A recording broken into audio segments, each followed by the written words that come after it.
Okay, this is our Cartesian coordinate system, and then we have, of course, this is the days in terms of days, and then the other one, the y-axis, is in terms of x, or y rather, in terms of time. So I have 5, 10, 15, 20, 25, and 30 for the x-axis, and for the y-axis I have okay, this 1, 2, 3, 4, 5, 6, 7, 8, 9. This will be 9 and 10. So that will extend it. Okay, so in this given value of time and days, so we have to make an ordered pair out of this. So let's have a point 5 comma 1, and then 10 comma 2, and then the point 15. We don't have 15, so we have 20 and 4. Next is 25 and 5, and the last one is 30 and 6. So those are the points with each ordered pair.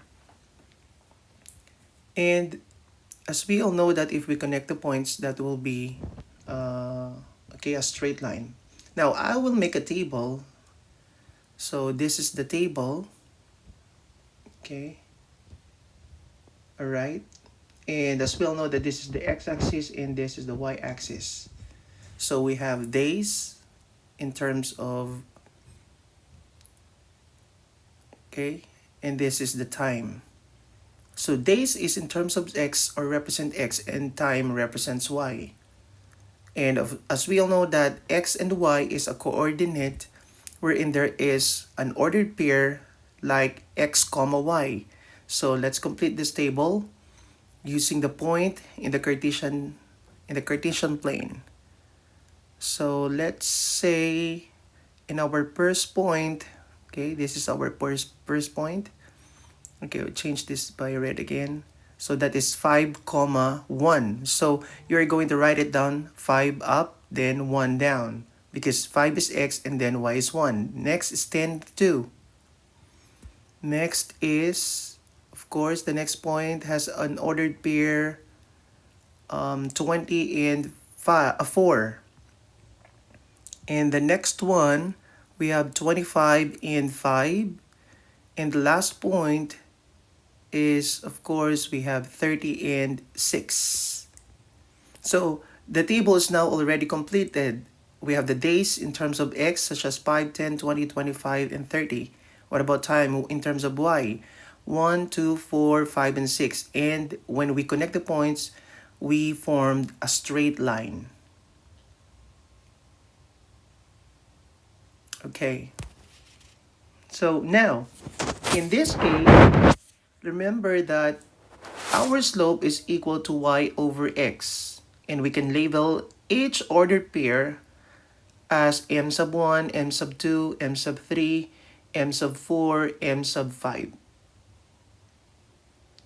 And as we'll know that the formula is y over x, and then plug in 5 over 1, and that is already, oh no, sorry, that is 1 over 5 because y over x. And then m sub 2 is 2 over 10 divided by, that's divisible by, oops, sorry, that's divisible by 2. Okay, not 5, sorry. All right, that's 2.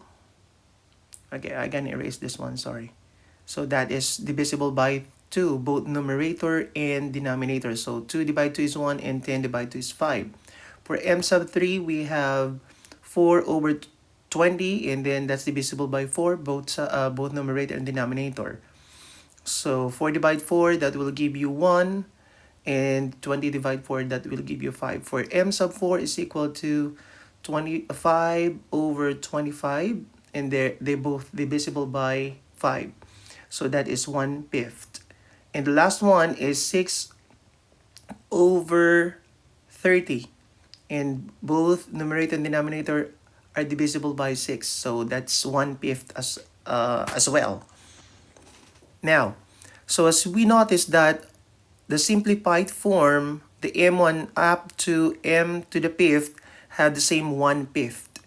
And we call this 1/5 as our slope. So how are we going to write down an equation out of the slope given?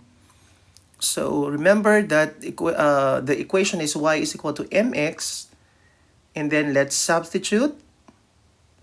And m is also called as the constant of proportionality. Constant of proportionality. All right. Okay. And then now let's plug in m as 1/5 or substitute. So we have y is equal to, if m is 1/5, then y is 1/5 x. Or in your canvas, you're gonna write it down as y is equal to x over 5 or slash, okay, x slash 5. So y is equal to x slash 5. That is on how will you write down your answer. All right. So in this case, that is the same as what you